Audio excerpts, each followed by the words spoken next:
नमस्ते प्रणाम सभी को, जय श्री राम। मैं हूँ सीमा मौर्य, मेरा चैनल है सीमा रंजन। आप सभी को सीमा रंजन चैनल में स्वागत है। और आप लोग कैसे हैं? उम्मीद करती हूँ आप लोग स्वस्थ होंगे, मस्त होंगे, अपने अपने कामों में व्यस्त होंगे। इस वक्त काम नहीं है, आप लोग कटैये करके घर में बैठे, लू चल रहा है, घर में बैठो, हम लोग का वीडियो फुलवा करके देखो, सपोर्ट करो। गया है और जितने भी हमारे भाई बहन नए लोग हैं, प्लीज आप लोग सब्सक्राइब शेयर लाइक जरूर करें और वीडियो देखें तो फुलवा करके देखिए, अपनी दोनों बहन का सपोर्ट करें। आप लोग से यही विनती करती हूँ।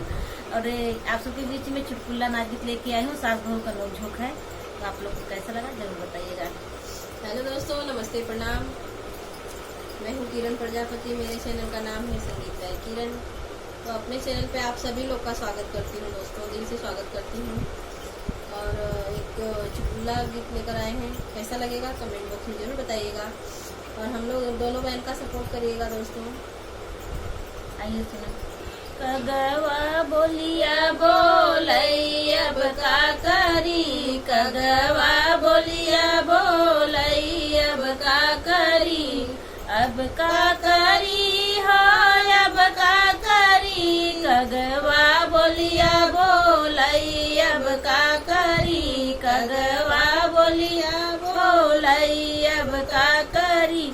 जब हम भैली 12 बारिश का, जब हम भैली 12 बारिश का, बाबा कैले गवन, बाबा कैले बियाहवा अब का करी, बाबा कैले बियाहवा अब का करी, कगवा बोलिया बोलै अब का करी, कगवा बोलिया बोलै अब का करी, अब का करी हो अब का करी, अब का करी हो अब का करी, कगवा बोलिया बोलै अब का करी, कगवा बोलिया बोलै अब का करी।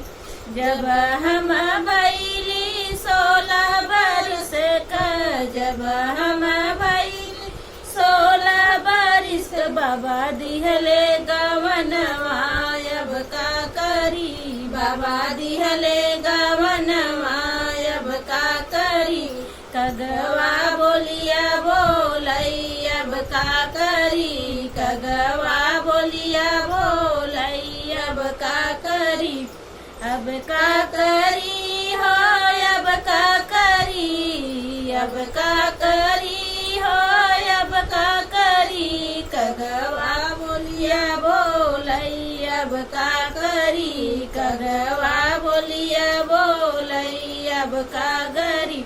गौना लिया पिया गईले विदेशवा, गौना लिया पिया गईले विदेशवा, पिया लाइन सावतिया अब का करी, पिया लाइन सावतिया अब का करी, कगवा बोलिया बोलै अब का करी, कगवा बोलिया बोलै अब का करी, अब का करी हो अब का करी, कगवा बोलिया बोलै अब का करी।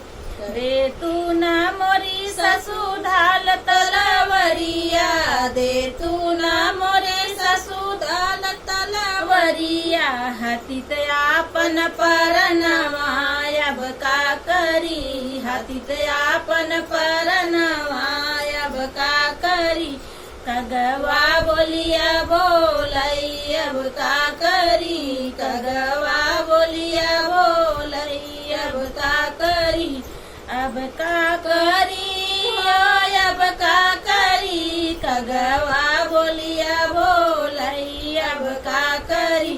काहे के हतबु बहुआ अपन परनवा, काहे के हतबु बहुआ अपन परनवा, चली जाती नैहरवा हे मोरी बहुआ, चली जातू नैहरवा हे मोरी बहुआ, कगवा बोलिया बोलै अब का करी, कगवा बोलिया बोलै अब का करी, कगवा बोलिया बोलै अब का करी।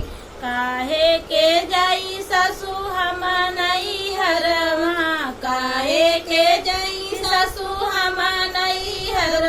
लोगवा तनवा मारई हो अब का करी, लोगवा तनवा मारई हो अब का करी, कगवा बोलिया बोलई अब का करी, कगवा बोलिया बोलई अब का करी, अब का करी हो अब का करी, कगवा बोलिया बोलई अब का करी। तो आप लोग की चुटकुला नाजी कैसा लगा कमेंट करके जरूर बताइएगा। मिलते हैं अगले वीडियो में, तब तक आप बाय बाय।